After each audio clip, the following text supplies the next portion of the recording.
Let me ask you something. When was the last time you opened a closet, a garage, or that one drawer we all have and felt overwhelmed?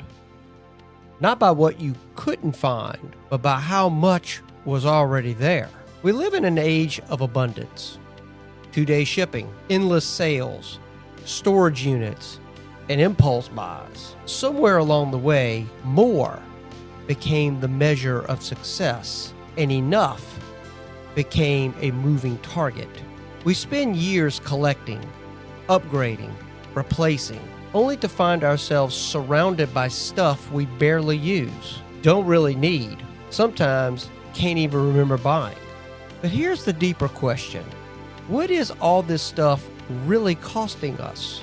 Today we explore the hidden toll of clutter on our minds, our money, our time, and our relationships. From the psychology of accumulation to the quiet revolution of letting go. We're diving deep into what it means to live lighter in a world that constantly tells us to want more. So take a breath, clear a little space, and stay with us. It's time to talk about having too much stuff and how to begin living with less.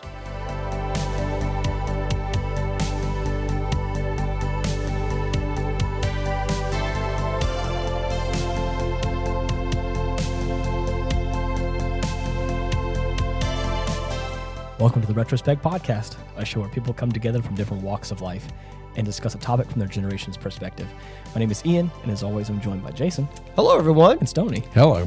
How's it going? It's going. We're going. So what is too much stuff? Okay. Definition. That would be subjective. I love A state of owning more physical possessions than one can reasonably use, manage, or Right. store. I just want to say, I love the way you said it, made it sound like you were about to defend yourself. You're like, so what is too much stuff? Well, it's true because Yeah. too much stuff is probably very subjective because everybody's got a different yes. definition of what too much stuff is. Yes. But, A couple of interesting statistics I got, and I Okay. know Jason is our resident okay. statistician Yeah, here, yeah. but the average American home has over 300,000 items. Okay. Wow. Think about that. 1 in 10 U.S. households rent a storage unit.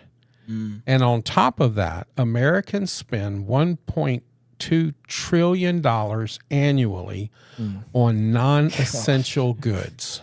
That's crazy. $1 trillion is crazy. $1 trillion annually. we That's crazy. love our stuff. Oh, I Of know. our stuff. We love our stuff. And- Yeah, that 300,000 number, I believe that was an LA Times Yes. article, yes. if I remember right. And the part of this is, and as we are a generational show, the generational lens to this is that the boomers grew up in scarcity, leading to accumulation later in life. The Gen X inherited a lot of these items from their parents who also Yeah. participated in the consumer boom. And the millennials and Gen Z may be more minimalist in theory, but are kind of burdened now by inherited clutter Oh, and goodness. fast fashion and furnishings. Yep. So that's kind of the generational lens for this episode. There is the who, what, and whys. I agree. Yeah, the self-storage industry in the U.S. is now worth over $40 billion a year. Wow. So we're paying to rent for things we don't even use. Yep. I remember in some like areas around where we live, like I remember like watching these like big like 2-3 story buildings get built, and I was like, oh man, I wonder what that's gonna be. And like then bam, Storage. they slap a big storage sign on the side. I'm like, what? You tore down like this large area that's like shopping center or something and erected this massive building. And it's a storage. I was like, oh man, that's kind of sad. It made me sad. I was like, oh man, that's. I had a fun conversation with one of our listeners. I'm actually the godfather to 4 of his children. Okay. And he's an avid listener, so is one of his sons. All right. And I told him what this week's topic was going to be.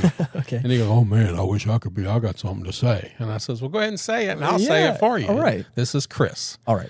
And he goes, my mother-in-law has been living in this house for 15 years, and all of her stuff is in a storage unit.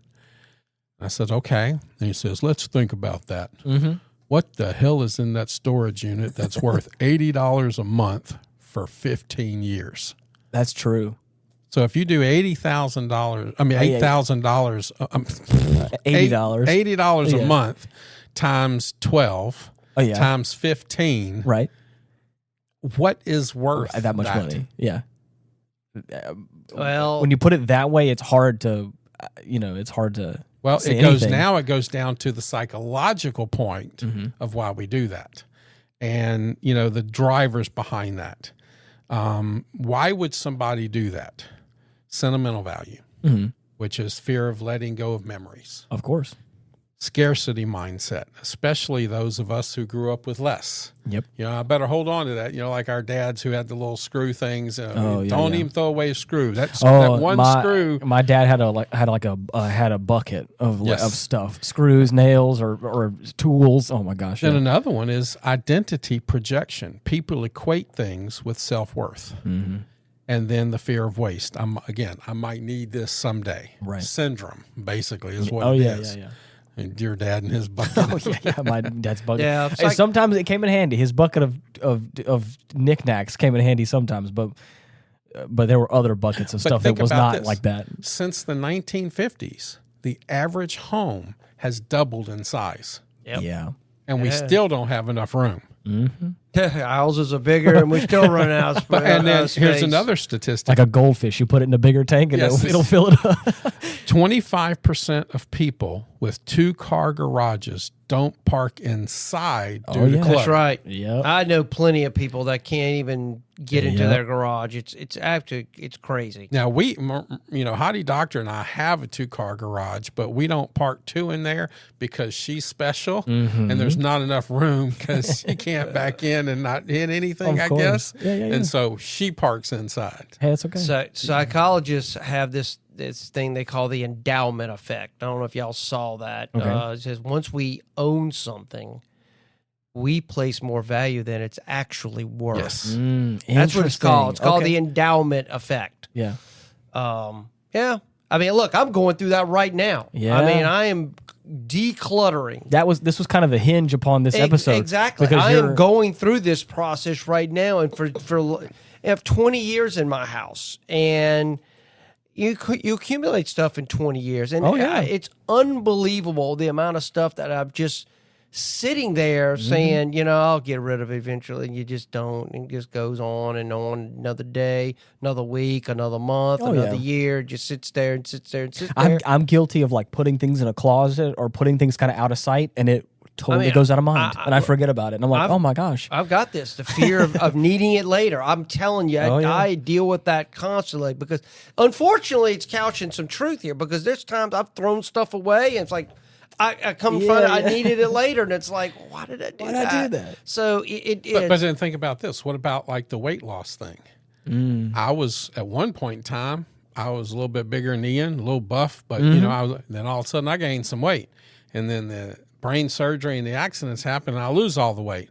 Well, now, do I want to get rid of that bigger stuff? Right. Do I want to hold on to it just in case I accidentally eat an extra donut or two and I go back to that weight? Or do I want to get rid of it and force myself to stay this weight and not have to go buy more clothes? So I got bags and boxes full of fat guy clothes. Right. Which brings me to the other day, Miranda and I were in the bathroom. We were getting ready for the day, and I was looking in the mirror, and I said, baby, whenever I look in this mirror, all I see is an old, fat, ugly guy. Okay. I really need you to give me a compliment right now. All right. And she looked at me and said, okay, I can do that. Hey, baby, your eyesight is 100% correct. That's so bad. Come on. It was a compliment. Yeah, I mean, all right. I can see that.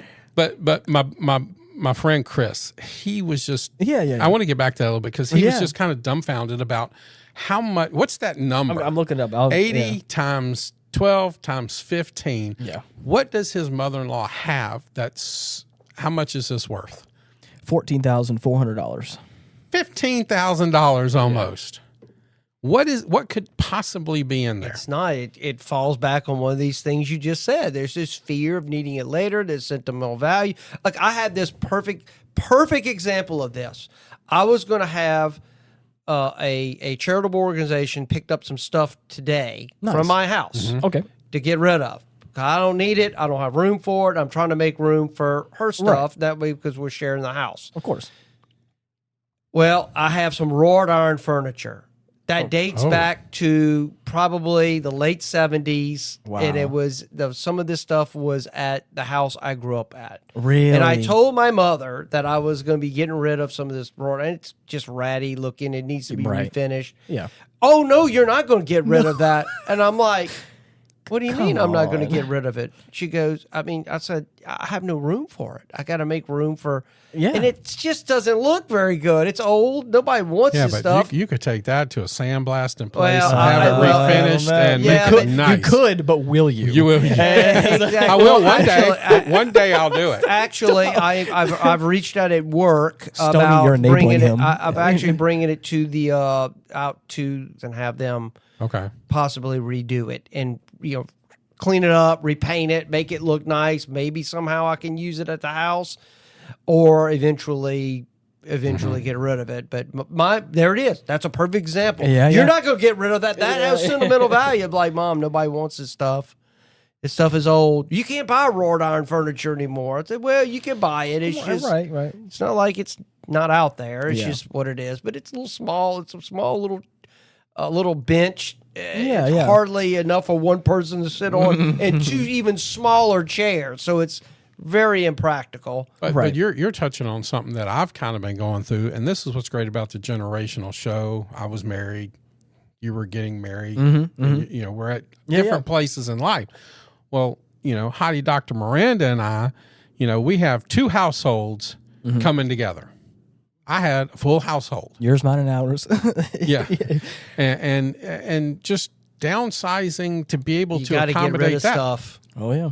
I'll tell you what, it has been liberating for me to bet. when I tell you garbage bags full of stuff that I thought I needed Oh, yeah. is gone or donated to a charitable organization that can possibly sell it or use it for people. But I mean, I've cleaned out a lot of stuff, and I'm gonna tell you what, I've needed to do this for a long time. Yeah. There's two sides of that coin. Sometimes it can be really liberating and nice to be like, oh wow, I'm actually kind of like there's a lot of space, or getting rid of stuff that I've been thinking about for a while and just haven't gotten around to taking care of. Or there's the other side where it's like some people get like really anxious and they start to like. Well, no, believe me, yeah. There's some things that I was like, I know that I could probably get rid of, but I couldn't do it. Mm-hmm. Because somehow it was like it had a hold on me. It was like, I can't get rid of this. What's that lady, Marie Kondo? Oh, yeah, or whatever. She has, it's called the Marie Kondo effect. Yeah. And it's when you look at something, does it bring you joy? Right. You got more joy out of donating some of that stuff than you did by keeping the stuff. It. So if you look at something, and if it doesn't bring you some type of joy, get rid of it. If you haven't, I think that's part of her rule. Right. If you haven't used it in a year, Marie Kondo. Kondo, is that it? Kondo? So. I can't remember. You're close. I appreciate you fixing it for me. I typed in what you typed in and it corrected it for me. So, Kondo. And it, if you haven't used it in a year and it doesn't bring you joy, get rid of it. Give it to somebody, or just get rid of it that maybe will bring joy to somebody else. That's also one of the things that is kind of hard. Miranda and I used to try to do the estate sales. Right. Mm-hmm. And these are all of the effects that we're talking about today. The sentimental value, because this isn't a garage sale. They want top dollar for this crap that they're, somebody in a lifetime, you'll never get it. Yeah. And, but then they're holding on to it, or they have to get rid of it. Mm-hmm. And it's just. I'm going to tell you, I learned when my neighbor passed away, she had no family around here. And the lady that came down to do the go through the house, clean the house up, her brother who lives in another state. He's got like Parkinson's. So this lady, I think she was somewhere in the Northeast, came down. I got to know her, very friendly, enjoyed working with her. I helped her some. But that was a perfect example of what people really think of your stuff when you're gone. Ooh, that's hard. It is, I'm going to tell you. Junk. It's junk. Yes. Other than a few heirlooms that might be of value, it means absolutely nothing to people. That was right there told me, is like, when I'm gone, none of this stuff people going to want at all. I mean, nothing. There's nothing unique. Right. You know, maybe a few collector's items, but even that. Well, you know, when I don't know if I've said this on the show or not, but I probably told you two guys this, that when I first had my first diabetic coma event 15, 20 years ago and almost died from that, I have guns, lots of stuff. Yeah. Nobody wanted any of my stuff. They wanted to know where my recipe book was. They wanted to know where my 30 at the time, 25-year list of recipes and what I was cooking and what I could do. So at that point in time, I said, okay, I changed my will and I said, okay, at the funeral, everybody gets a taser. Last person standing gets my shit. Right. You know, but nobody wanted my stuff. Yeah. And nobody asked me, hey, that, you know, you want to put me in that will for that 44 you got? No. Where was your recipe book? Yep. Where's your recipes, man? The stuff they can't get anywhere else. Right. Because that's unique. That's unique. That's 25 years of experience. As expensive as guns are, unless it's a rare collector's type item, the generic gun, nothing. It doesn't mean anything to anybody at all. Speaking of, like there's a... But it was a wake-up call for me. Right. It was a wake-up call. There's to kind of talk to that, like there's a specific shotgun that has been that my grandfather had, that my dad has, and then hopefully one day I'll have. Right. My dad has other guns, but I'm like, but that's the one. I'm like, I mean, I'll keep an eye out for him. Like, you know, I just want to make sure that it stays. Unfortunately, because our name is engraved on the stock. I'm like, that's cool. I mean, come on now, that's something special. My daddy's shotguns got stolen. After he passed, somebody burglarized our house. So my daddy's Browning Sweet 16, which they don't. That's an expensive shotgun today. That was his hunting gun, and all got stolen. I would still have that. That would be in my safe today if our house wouldn't have gotten burglarized. But it unfortunate. did. You know, it's funny. It's like, I love this quote. He goes, talking about junk. And before we know it, we're surrounded by just-in-case clutter and maybe someday piles. That's so good. You know? It's very true. Yeah, you know, and believe me, I was in that same boat just now, going through my house and thinking, I got a lot of junk. Okay, all right, let's go there. This is a question for both of y'all. Right. If you choose to throw it back at me, you can. Okay. What's the weirdest thing you can't seem to let go of?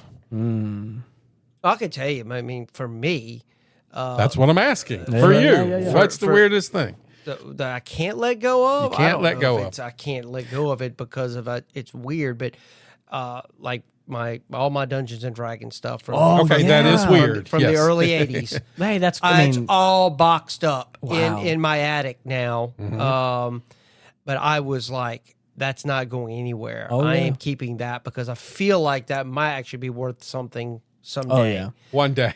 You know, I think it's already got some value because I've looked at some of the collector sites with some of this stuff. Yeah. And believe it or not, my own mother, who is far from a Dungeons and Dragons type of, she goes, you better not get rid of that stuff. That stuff might be worth some money someday. I'm like, so even obviously she even recognizes that there's a collector's value to it. Like, you know, I have coins. Oh, yeah. You know, I've been a coin collector my entire life. So I'm always on the lookout for stuff, you know, that so I have that. But if we're not, I mean, be honest with you, there's not much. I mean, I just have been going through this. Yeah. Why do I have this? I don't need this. It's been sitting here. But it sounds like it brings you joy. Well, it still sounds like it brings you joy. The way I look at it is, and this has been my problem is being a single person, you know, if it's out of sight, out of mind. Oh, yeah. You know what I'm saying? So I have been forced to be confront myself with, okay, I've got to take action on some of this stuff. And so it has been liberating to get rid of. I should have done this 10 years ago. Right. I really should have, Right. but I just was not. But sometimes Well, we it need a takes- little push to kind That's of what I help was us. gonna say. It takes a woman to walk in and go, Yeah. and she's going to hold no. up your item. She's never going to hold up her items. She's going to hold up your item, and this is going to what she's going to say. Do we really need this? Yep. Well, she has. I've heard that, and believe it or not, I know. we've had discussions on that. But there's a lot of duplication of things. Sure. Yes. But believe it or not, there are some things that I had that she didn't have, and so I've got stuff that she's gotten rid of, stuff that. That's a duplicate of because Right, 'cause you already have it. she liked my stuff better than hers. Nice. There's some things that she's got better than mine. Right. So we kind of go through it. I have to say she's been it's been a joy because it's never. I've heard stories of guys saying they basically lose all their stuff. Yes. and the yeah. woman keeps. You've heard that from me. In my in my case, that has not been the case with Because me. she's moving into your place. Right. And See, I moved into Miranda's place. yeah, So, Right. you should have moved into your house. well, it wasn't going to work out that way. But yeah. So I mean, it's been a pleasure. Now, of course, eventually, her and I will eventually buy a house together. Right. And at that time, see, she's moved twice, somewhat recently. So she's purged Oh, a yeah. lot of Yeah. her I'll tell you stuff. what. There is nothing that Easier to purge than move. there is nothing that helped me declutter more than whenever I moved to Canada and I was in like a couple different housing situations there. I was with some friends for a time. I got really close with some people, and I basically stayed almost rent free there. Like they didn't want there was a couple different living situations there, but I moved like a grand total of like 4 or 5 times just. And man, you talk about, I don't like moving. Like it's not all my stuff. And I tell you what, there's nothing that helped me like clean out more and like choose what is important and necessary and what is not than having to move it all around. The second I started moving it to like the second or third time, I was like, oh no, all this stuff's got to go. This is what I need, and this is all the stuff I want. And I was like, I'm not gonna. I wish I could have done this. Yeah. Could have hired somebody to come into my house and help me get rid of some of this stuff, because to me it becomes overwhelming. And this kind of brings up a topic of here. What is the cost of clutter? Mm-hmm. And I ain't talking about just financial, just psychological, how it affects relationships and everything else. Well, the National Association of Professional Organizers, which I was just fixing to go into, reports that 33% of couples argue regularly about clutter. Yep. Mm-hmm. It's called decision fatigue. Yeah. Oh yeah. It's called decision fatigue because what to wear, what to keep, what to store. And believe, I have felt that. Oh yeah. It's like, I want to get rid of this stuff, but I can't. I just can't. I can't get the energy up to go do this. And, I need something to motivate me to do it. Yeah. And I just, finally, I got that. But, it's a cluttered home isn't just a space problem. It's a life problem. It's a mind problem. It is. And people that cling to this stuff, I suspect there's something else going on there. Yeah. Yeah. Because I do know people that are hoarders. Yeah. That are just have way too much. I mean, closet stuff to the brink. Rooms completely full, and garages completely full of stuff. And it's like, why do you have all this? Mm-hmm. What is it this is going on here? I just think there's probably something else going on with. There's an attachment to physical things. Oh yeah. The University UCLA did a study and found that women who described their homes as cluttered or unfinished showed significant higher levels of cortisol. That's the body's primary stress hormone. Mm-hmm. Chronic cortisol elevation is linked to anxiety, weight gain, sleep problems, and depression. Our brains see the excess stuff as unresolved tasks, a visual to-do list that we never complete. Mm-hmm. We walk by it, we may see it and pass by it because we're used to it, but our subconscious brain goes, I need to take care of that. I need to take care of that. I need to take care of that. I need to take care of that. Right. And it just it just wears us out. Yeah, it's have some some suggestions about items about bringing you love. Does it bring you joy? Yeah. I had this little checklist here. I saw it said, you have to start small. Of course. You cannot because it overwhelms you. Yeah. One drawer at a time, one shelf, one box, and it's just ask yourself: do I use this? Yep. Do I love this? Would I buy this again today? That's a biggie. That's a good one. Would I buy it again today? And if the answer is no, let it go. Yep. To kind of circle back around to your question, because this is, I think it's very appropriate. You were talking about like things that I can't seem to get rid of. In a closet, I've got like a collection. It's not a huge collection, but it is a rather sizable amount of old CDs from bands. Some of them are signed and some of them are really special, like that are a little more sentimental. But if we're talking about weird things that I can't seem to get rid of, is a bunch of CDs that I probably will never use again. But like some of them, like I got at the concert after it was over with from like bands that I really enjoyed, or I got at Target or whatever, after like it was on release, and it's just like a bunch of those that like I have Spotify and I pay for Spotify every month and I listen to those bands still, or I listen to the albums on my phone or whatever. But it's just a weird thing. Like I said, to answer those questions, would I buy it again? Is it sentimental? Like, or, whatever, that kind of stuff. It's like, no, I wouldn't buy it again. I think some of it still kind of brings me joy because it is a little bit nostalgic. But Right. it's just a little box of CDs that I still hold around. I'm like, what? I know why, but it's still like, but not. But why? But why? I know why, but why? Yeah. Because we live in a consumeristic world. That's what we do now. We buy stuff, we consume stuff, and then we get rid of it and we buy something else. It's just that's kind of the modern life now. 80% of what we keep we never use. And I would agree with that because the vast majority of stuff in my house I never use. Interesting. Never use it. There's a handful of things that I use on a daily basis, and outside of that, nope. Well, it falls into something I found called the 80-20 rule. Oh yeah, everything in the world Most is on 80-20. people only use 20% of their items 80% of the time. Yep. And so, that's a great actionable rule there. Another one is one in, one out. For every new item brought in, you have to donate or discard one. Uh-oh. Right. That's going to be hard for somebody. The 14-day box test. Put items in a box. If it's not used in 14 days, donate it.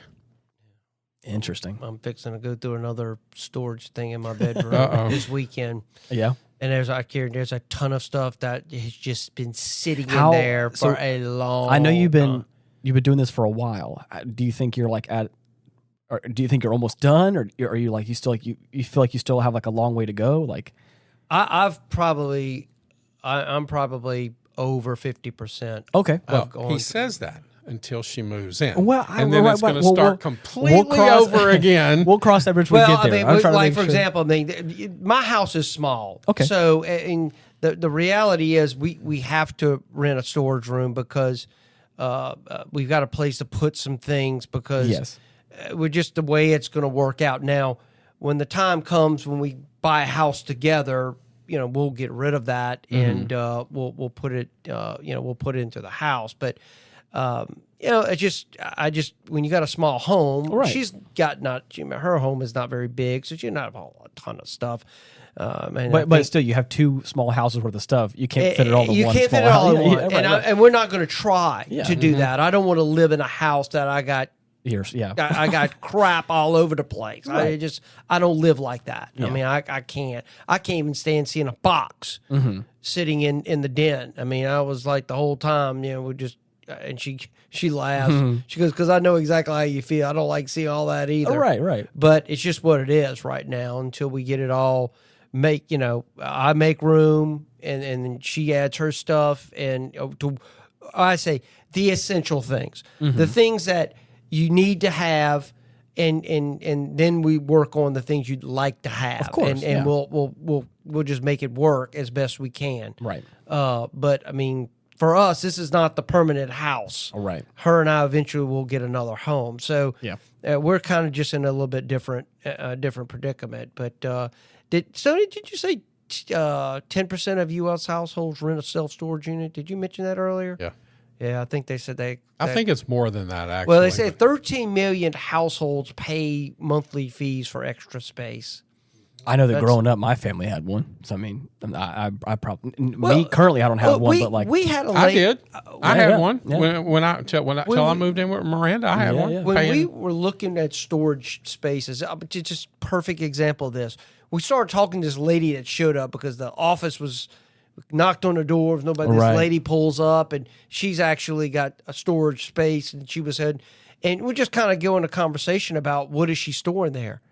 It's her Christmas decorations. And I'm sitting there going, you need a storage for Christmas decorations, and you got to go drag all that out every Christmas and then bring it all. I mean, that to me is where it just gets a bit much. It says 60% of people admit that they have difficulty parting with possessions. That's from Psychology Today. I mean, that's why the freaking storage market is, what was it? Yeah. 80 something million or 80 billion or whatever it is. They say people waste an average of 2.5 days per year looking for lost items. No. Yeah. Oh man. I could see that. Oh yeah. Yeah. It's more for me now with my bad memory because of the accident. But Yeah, that's one statistic I found that in 2023, AARP did a study on the Great Decluttering. Okay. And they found 54% of boomers believe their kids want their heirlooms. But only 23% of the millennials actually wanted something. Yeah, that sounds about right. Think about that. That's a big difference. Yep. Well, I think also it comes from like a time too where, like, I mean, this is probably a much deeper conversation, but like we once upon a time we're like used to have really nice things, or used to have actual heirlooms, and they would be passed down, upwards of 70 to 80 years ago now. You would have something nice and pass it down to your children. Whereas now I feel like I feel like it's all, everything feels throwaway, or everything feels cheapened. So it's like, we kind of, I was going to say, we kind of did an episode on this. Why is everything disposable? Oh yeah. My parents and their parents, the TV was an heirloom. These were gorgeous pieces of art with the woodwork, and those were supposed to be left down. Now you go buy a TV, it breaks. You leave by the side of the road and go get another. You have a TV for less than 5 years, and you probably get another one. Yeah. Yep. Yeah, so back then they were heirlooms, and they were thinking, I'm going to leave that to me. And you wanted that because it was gorgeous. Some of those pieces of wood were fantastic. Right. Yeah, I have some generational statistics. Some of this stuff, Tony, you already mentioned, so I don't know if I'm just repeating that. But say 60% of boomers say their children don't want their heirlooms or possessions. That was a New York Times article. And 54% say they don't know where to start decluttering. These are boomers. Oh, wow, yeah. Yeah. Storage unit use is the highest among boomers. Really? Yep. Followed by my generation would be X. But we still had stuff that was worth kind of keeping. Now everything's built in kind of like disposable for example, world. I grew up, my generation grew up in the rise of consumerism. Oh, right. Yeah. The idea of now getting short time discarding. You notice all the appliances changed. Oh, yeah. Everything is now after so many years. Couches aren't worth keeping. No. My granny had a couch that was gorgeous with the woodwork and the fabric and everything. It was fantastic. Now you buy, it's junk. It's junk, and it's not comfortable. Yeah, Gen X has the highest average household debt of any generation. And that's according to Federal Reserve in 2023. 41% of Gen Xers say they feel overwhelmed by the amount of stuff in their home. 30% of Gen Xers admit to having unopened boxes from previous moves. Get out. Yes. That's crazy. Yeah. If you haven't opened the box from a previous move, you got to get rid of that. You might as well just go bring that to the side of the road. Don't even look at what's in it and just get rid of it. Yeah, because it definitely ain't worth it. Because the second you open that, you're going to be like, oh, well, I can't throw that away. Oh, no. I can't get rid of that. I can't believe that was in there. Yeah. You don't need it. According to the Millennial Mindset Report in 2023, 60% of millennials prioritize minimalism or decluttering. Like I said before, after I got back from living in Canada for a little while and moving all those times that I did. That was one thing. I mean, I think I've gotten more comfortable at where I'm currently living at, and I think I got more stuff than I had in the past. Because again, after you rest like you said, if I was to spend 20 years at a place like you were saying, Jason, I think I may be singing a different story. Right. But whenever I got back, like the more areas in which I can like look around and say, let's get rid of that, let's get rid of this, almost to a point where people were kind of getting upset because they were like, hey, that's kind of like sentimental, or like that's whatever. And I was like, I want to be minimize everything. I don't want stuff. Mostly because again, I was like, if I have to move, I don't want to have to carry this around again. But now I've gotten, like I said, a little more comfortable, and I think I do have more they stuff, say that clutter is not physical. It's also emotional noise. Of course. Oh, yeah. It's like every item you release is one step closer to peace, clarity, and better relationships. Interesting. And Jason's kind of living that right now. I've already lived it with Hottie Doctor, but we still going through this stuff. It's going to be an adjustment for me because I've never lived with anybody. So but it's good that at least like you're going into this already thinking, like you said before, you're like, I kind of need to do this 10 years ago. Oh, yeah. I agree. So now it's I like, need to get rid of stuff. So it feels like you're already you're pointing in the right direction already. So whenever that push came, you're like, all right, let's. Oh, yeah. You said something earlier, and I want to bring a statistic that I found. Okay. The U.S. self-storage industry is now worth $44.4 billion. Yeah. That's in 2023. Okay. That is more than the global music industry or theme park industry. That doesn't surprise me at all. Think about that. That doesn't. Storage spaces are all over the place. 51,200 self-storage facilities in the U.S. Okay. That's more than all McDonald's, Starbucks, and Subways combined. There's no way. We say 51,000? That equates to 1.9 billion square feet of rentable space, which is nearly 6 square feet per person in the United States of America. I never saw storage buildings growing up as a kid. I just never remember seeing that stuff. There's some new development like out where I live, where they've put a bunch of it's been needing to kind of be renovated anyways, but like they've got a new brand new big apartment complex. They got a like an old folks home back there. They've got a bunch of like restaurants and like coffee shops opening up. But at the far end, like once you go down the road, there's a big self-storage spot that opened up. And I started looking back because I found out on Google Maps you can go back in time as like previous routes that they've done. I just found that out the other day myself. It's kind of neat. I was curious about it. This is probably a few months back I did this because I was curious about what that. I was talking about it with a friend of mine where I was like, I've lived in that part of town for a while, and I remember when all that stuff wasn't there because again, it's probably been the past like 5 or 6 years they've done all that development. And I was like, so I thought about it. I was like, oh, let me go back and let me look at this thing, like the Google Maps to see like what it was like, a handful of years ago. And we were like looking back, and like it's crazy to see like where that self-storage place was. There was like a home with like a really big yard, right? And it's been there for probably, if I was to guess, 30 some odd years or whatever. But that, I guess, whenever, I don't know if that they moved out, I'm not sure if they passed away, whatever.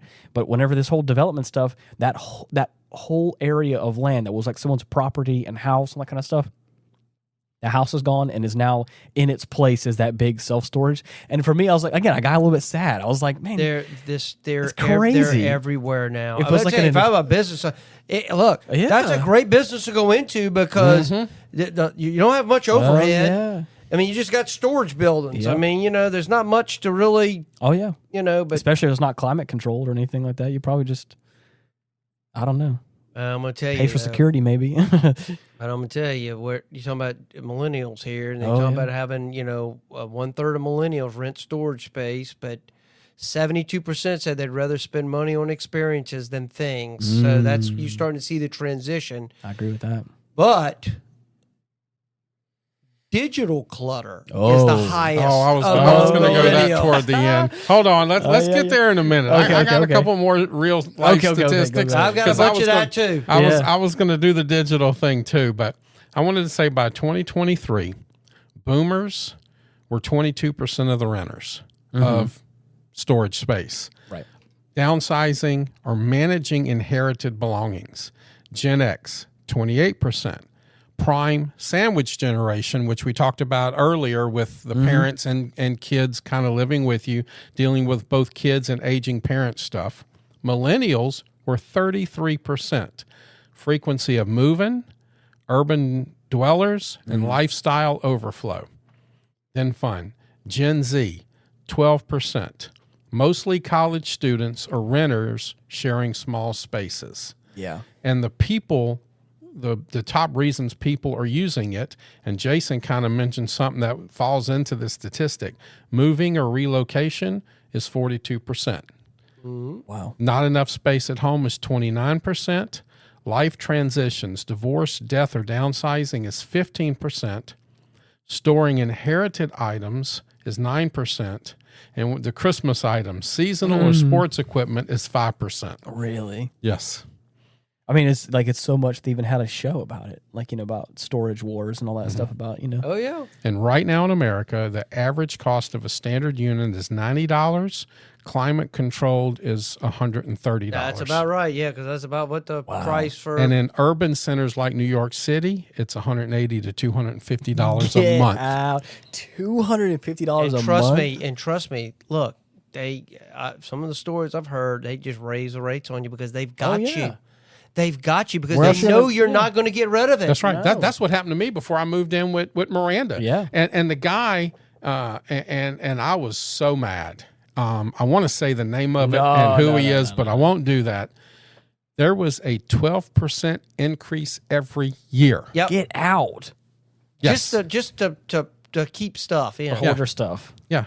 So 67% of renters keep their storage for over a year. Yep. 25% keep them longer than 2 years. 9% say they've forgotten what's even in their unit. No, get out. Well, that's what I'm if saying. You're paying that, dude. We have too much stuff. We just have too much stuff. Well, think about it. That's the out of sight, out of mind dilemma. You're right. We've been talking about. I mean, you get living with life, and you just like, you get used to paying that monthly bill like any other bill, and all of a sudden it becomes... And I felt into this category here. 74% of renters say they feel guilty or an anxiety about having their storage unit. It made me crazy to have, because I had I think it was a 10 by 10, and it was $115 a month. And every time I had to cut that check, it just made me sick. Yeah, because you're like, I could be using this money for something else. Yeah, one day, Miranda and I woke up and we said, we're done. Yeah. Because I knew another 12% increase was fixing to happen. And she says, if we get it out by the end of this month. Oh, yeah, you got to pay for their it. 30 days, they can't do that to you. And that's what we did. Hey. We literally did that and just poof, got it out. There you go. But it's kind of funny. These decluttering challenges, like on TikTok, YouTube, and Pinterest, have over 2 billion views combined. I believe it.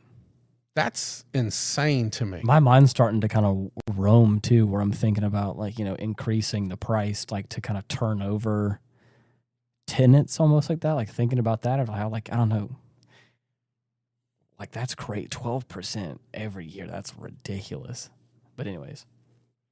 Well, Gen Z, 70% of Gen Z, they're actively trying to reduce consumption or live more sustainably. Mm-hmm. They say they are the generation most likely to sell, donate, or recycle items within 6 months of purchase. Mm-hmm. So they own fewer household items, which, that would be understandable because of their age, but they buy more clothing overall. Yeah. Often cheaply made and disposable. Yeah.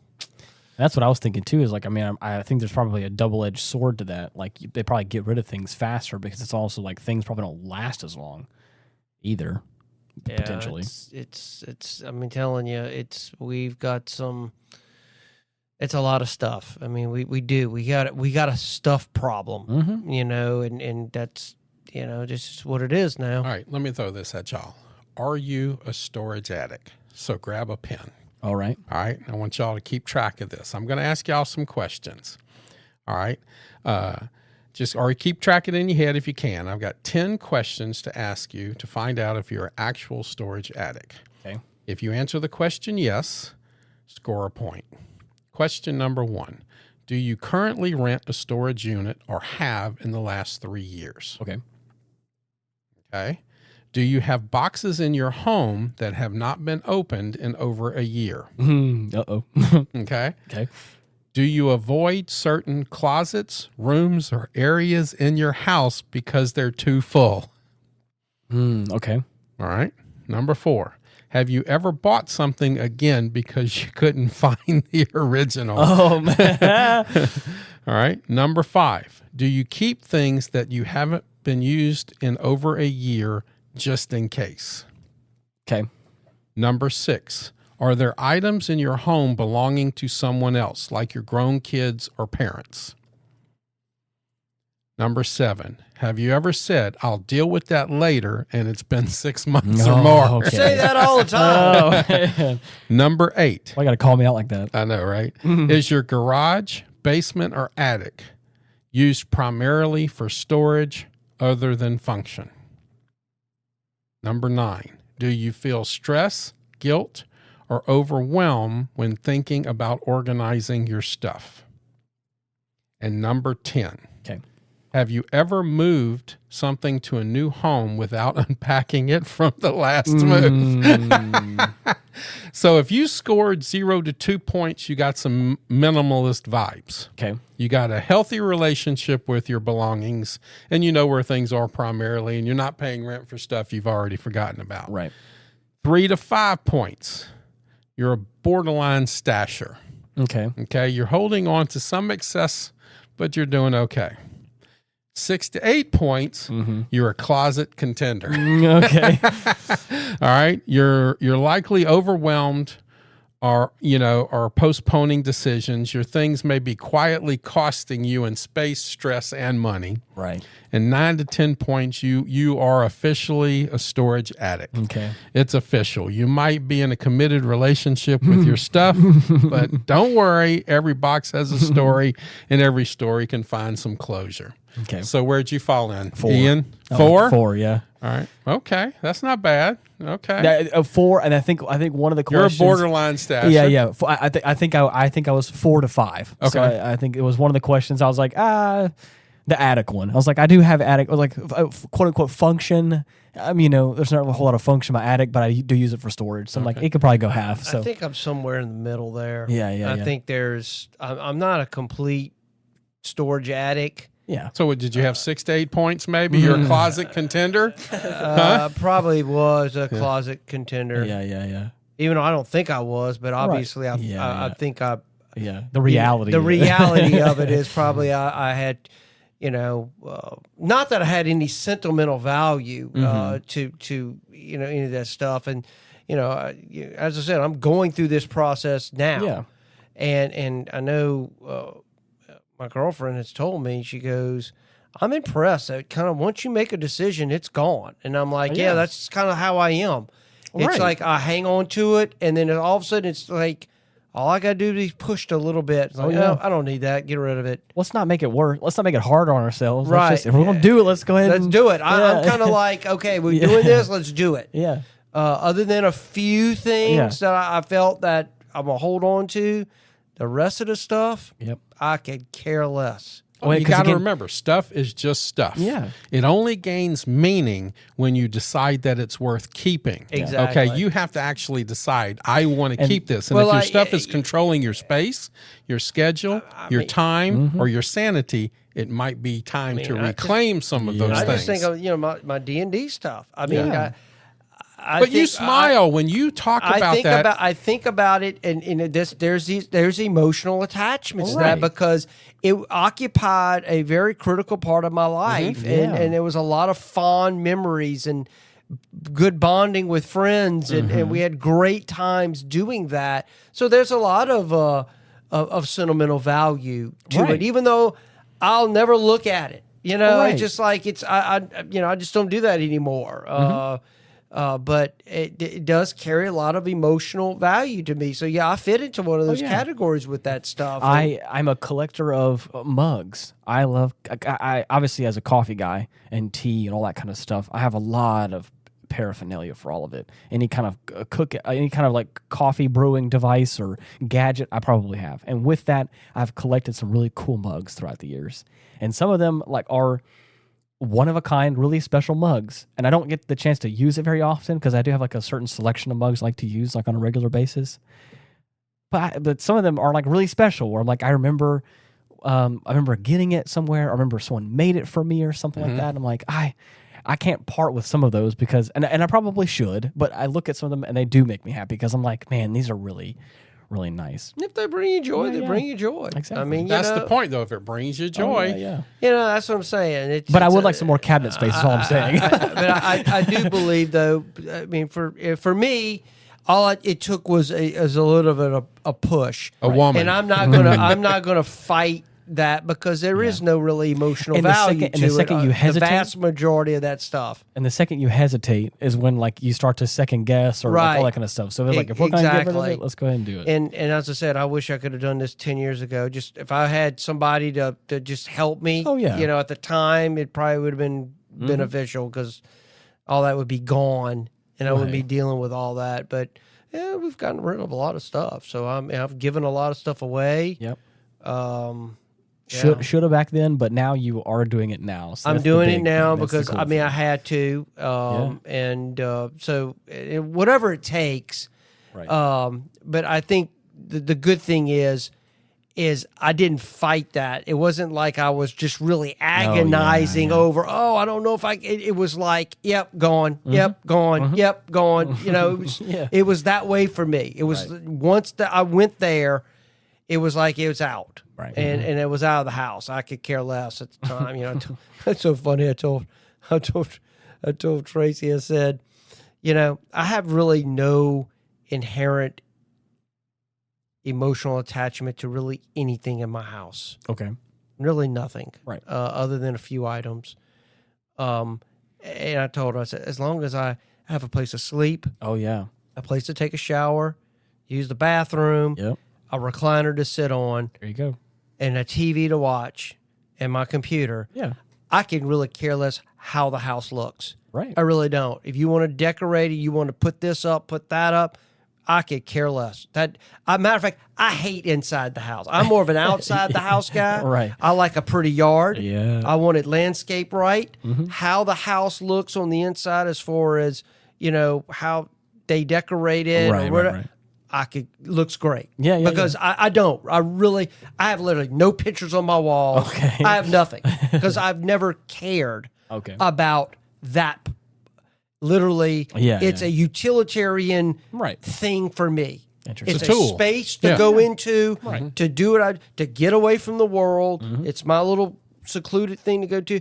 But how it looks and having, people, aesthetics on the inside, as long as the yard is pretty. I got a nice flower bed and it looks nice from the street. That to me is more important than, how the house is decorated. Now, I don't like a messy house. I've never kept a messy house at all. I am very much a person that wants a clean, neat house. And I've always kept it that way. Right. I have a maid service that comes in and cleans my house once a month that really cleans it really good. So one thing I thought was interesting since we've been talking about this, one thing I didn't think about until we started discussing this more was like whenever, there was a moment when moving into a new place would bring the stuff that I did have and would declutter a lot of stuff, and a lot of times like I forgot or didn't realize all the different things I would need in the kitchen until I would come to a recipe or was going to cook something and realize like, oh, I don't have this tool or this thing. Not like a super specific thing, but like something like a spatula or like a whisk or something like I don't use all the time until all of a sudden I need it. And I'm like, well, I actually have a whisk.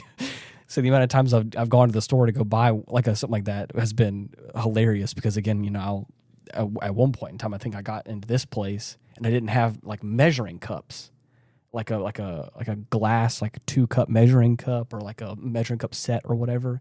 And I didn't think about it until, I was going to go cook or bake something. And I thought about it and I was like, oh, I never thought about that until this moment. So I think that was very interesting of like the things that I didn't bring with me or didn't whatever. And I was like, well, I guess I got to go buy new stuff. Well, we've been talking a lot about stuff, material stuff, but There's other things Oh, that yeah, are yeah. classified as stuff Yep. in our modern world. I know Stoney mentioned he's going to go into some of that too. Yeah. But No, go ahead. Digital stuff. I'm I'm going to interested say in this one this. thing right off the bat. When I first met Miranda, her computer, her laptop wasn't really running that well. Okay. So I looked at it, and it had Stuff. almost 400,000 emails that were unread in her main account, Okay. and 40,000 pictures of stuff. there's a lot of bloatware. A lot of stuff. Yes. And you were going into the digital arena, so go ahead and go Yeah, there. I was just, I didn't be honest with you. When I was researching this topic, I didn't really think about the digital part. I really, it kind of like, it popped up as a separate Yeah, yeah. article. I was like, this might be interesting to talk about because we live in a digital age now. Yep. So our world is transitioning from material things to digital things. Right. And these are things you can't necessarily touch and feel, but they're there and they occupy a part of your brain Oh, yeah. 24/7.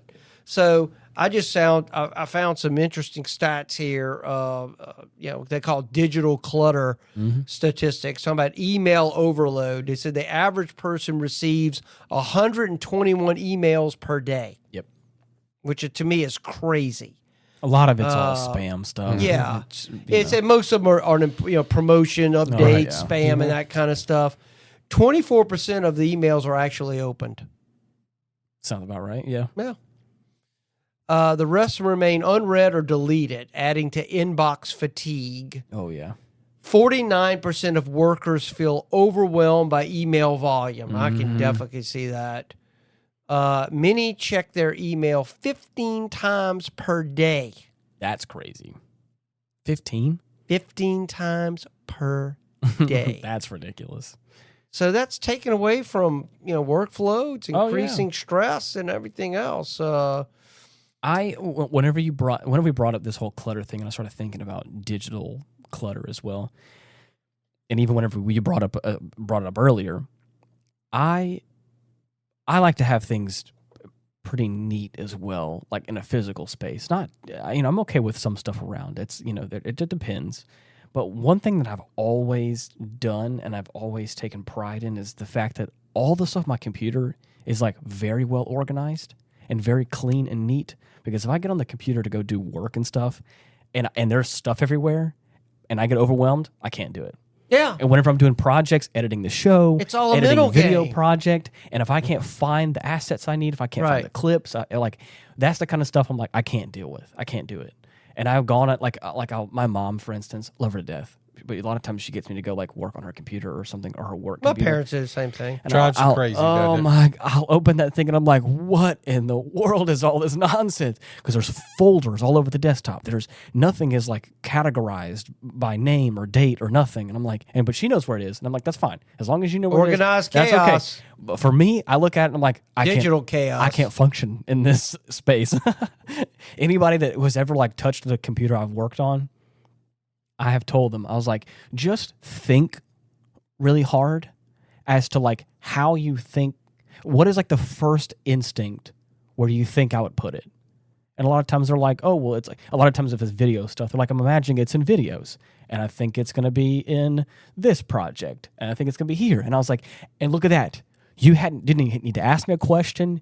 You knew exactly where it was. Because I'm like, that's what I try to do. I try to make it to where if I'm half asleep or drunk or whatever, I can find what I'm looking for as simple as I can. Or I could talk somebody through it, because there have been occasions where that's had to happen. So behind the curtains, as you like to say, Okay, yeah, I've been taking some editing classes yeah, from Ian. yeah, right. So now that you've seen my computer, how is it? Does It's it not drive bad. you crazy? I mean, for me, there's probably a bit. Again, when it comes to minimalism, especially in the digital space, I like to have it as clean as I can. But the thing is, for you, it works for you, and you were able to see I have this compartmentalized here, I have this here, and I have that there, and I was like, that's perfect. You got your organized, you got your little piles of your different things you got. That's perfect. And the big thing was that I think I told you from one of the lessons, I was like, have a folder where you can pull things from, and Right. you can date That's it, you it. can name it, or number it, or anything that can help you like find it easily, and put all the stuff in that one folder,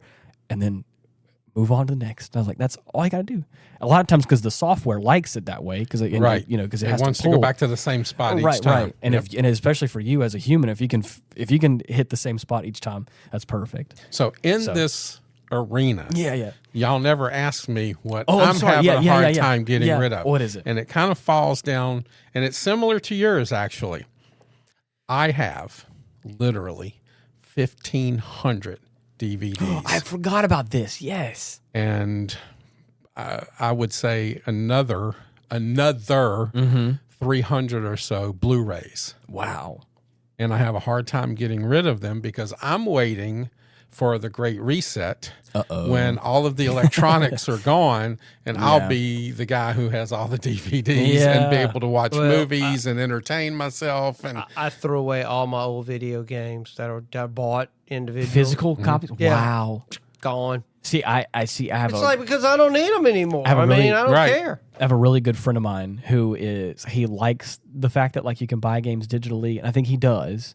But a lot of times, like games are now moving to like into a space now where like you buy a digital copy, and a lot of times they're like restricting you on what you can and can't do, or like you have to buy a subscription service to like access all that stuff. And he has like I think he's seen the blood in the water for a while. And so, like, he has a collection, and I don't think he's up to your numbers, Stoney, but like he still has like old, like physical copies of games. And the funny thing is, like now, again, it starts to get into a point now where he's got a lot of consoles, and he has a lot of games that like you can't buy physically anymore. Right. And so they're like, talk about holding on to the D&D books from the 80s. He has old cartridges and old games that are crazy expensive now for you to go buy them secondhand, because again, you can't get them anymore. I basically still have in a box every electronic phone, pager, or anything that I've ever had. I had one of the original pagers that was a pen. Okay. And doctors and people like that had them, and you wore it. When it beeped, it just went dee-dee. You knew to call the answering service because they had a message for you. Wow. That was the first real pager. My first car phone, brick phone, my first alpha pager, my first pager that just had the numbers. Yeah. Literally everything. My first Nokia phone with the little worm that went through the little thing. Yeah. I have it in a box. Crazy. Yep. I had a friend of mine who does props for movies offer to buy that off of me. Oh, of course. And I'm like, Yeah. Never know. I think somewhere, I think we all potentially have this. We have like a junk drawer, or we have like a stuffed drawer, where like I have a collection of like just odds and ends. I think I take after my dad in that regard, where I have like a bunch of cables for things, or old electronics, or old little knickknacks or whatever. And I if I'm not mistaken, I think in that drawer I have the first couple of smartphones that I purchased for myself. Yeah. I don't have every single one of them, but I think because I never turn mine in when I buy a new one. I never trade the old one in, so I keep it for whatever reason. I don't know why, but I did. You're afraid maybe somebody could take the information off of it. Right, yeah. For whatever reason, I've just been always nervous about that. But I still got several of my old iPhones. Still at the house.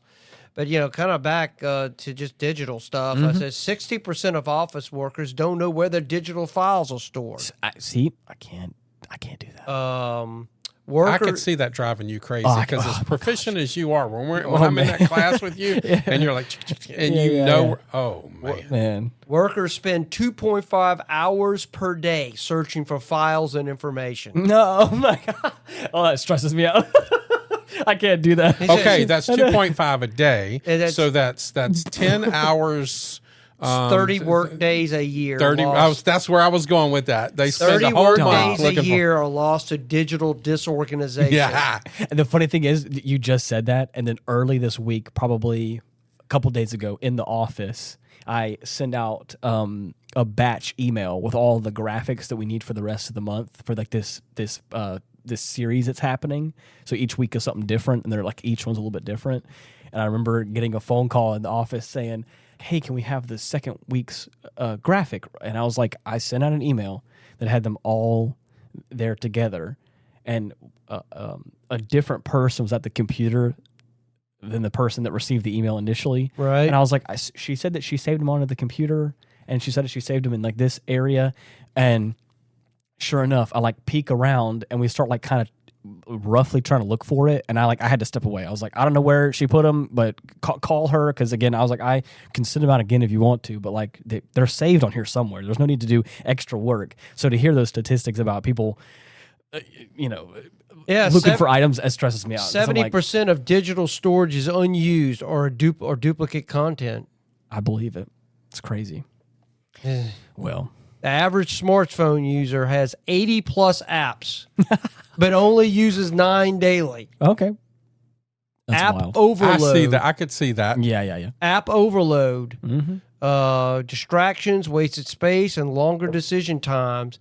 Notifications, I'm bad with that. Oh, Notifications interrupt the average user 63.5 times per day. I turn all notifications off. I don't allow anything other than my bank when there's a withdrawal on my account.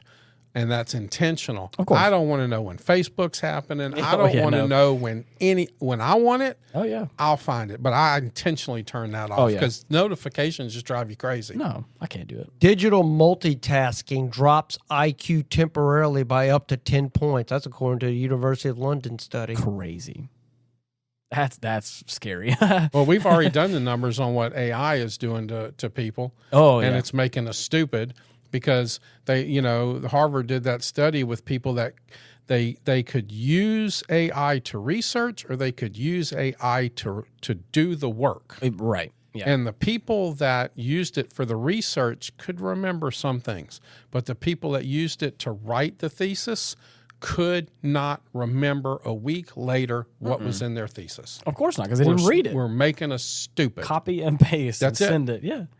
Yeah, 62% of remote workers feel overwhelmed by digital tools and platforms. I can definitely see that. Oh, yeah. 50% of digital photos stored are never viewed again. 50% is crazy. I think it's more than that. Oh, well, They say 1 in 3 people identify as digital hoarders. Nah, man. So just what I'm saying, we've transitioned to hoarding where it was actually physical objects that you kept in a closet or something. Yeah. Now it's just on a digital form, but the mental, the psychology behind it is the same. Mm-hmm. So, that's interesting. The goal isn't to delete your life; it's to take back control. To create space, not just in your phone, but in your mind. Oh, yeah. To live with more focus and less noise. Mm-hmm. Because less digital clutter means more real presence. I believe it. And in a world this loud, that's one of the greatest gifts we can give ourselves. Yeah. Right. The second I went through my notifications tab as well and started turning off things I don't need notifications for, it helped out a lot.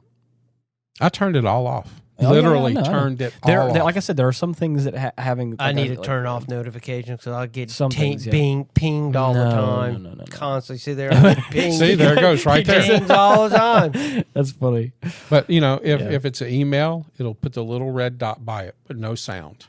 Right. Because with the doctors and stuff, because of the accident and things like that, I have to know some things. So, boom, I'll see that. And that's what I'm saying. There's a few things I do have. But again, I have a lot of apps for... little things here and there, and they were like send a bunch of promotional stuff, just like the email. I'm like, nah, get all that. But trash out also, of here. like I used the do not disturb, especially like when I was working especially with the corporation that I was with that did this, accident to me. Mm-hmm. At 6 o'clock, my do not disturb was on my phone. Now, y'all are actually on the do not disturb list that can get through afterwards, and Hottie Dr. Miranda, and of course, maybe a list of about 15 people, but the rest of the world, they can wait till the morning as far as I'm concerned. Yep. That's a good work-life balance. That's all I got to say. I've worked on that for the past 5 years. It's like having a good balance between is this that urgent or can this wait till tomorrow morning? Well, I miss working. I miss working where I worked. Yeah. But, that's just sad. Yep. It's just sad. Well, again, if you have any kind of suggestions you want to give as far as topics, or if you want to let us know about your decluttering experience, or the or stuff what that, worked for you. Yeah. Let us know some ideas on how we could declutter and not completely stress ourselves out. Yeah. Would be a big help. Out of Stoney's little quiz, are you Send us the 1 through results 10? to the Yeah. quiz. Let us know what you are too. We have comment sections on Spotify and on YouTube where you can reach out there.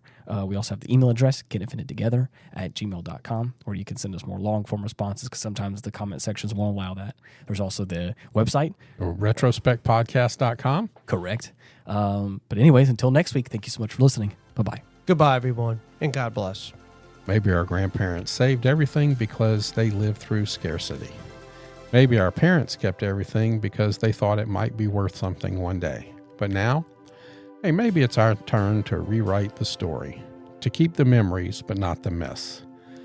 Maybe the more space we clear in our homes, the more space we can make in our lives for what really matters. You're the best. Peace.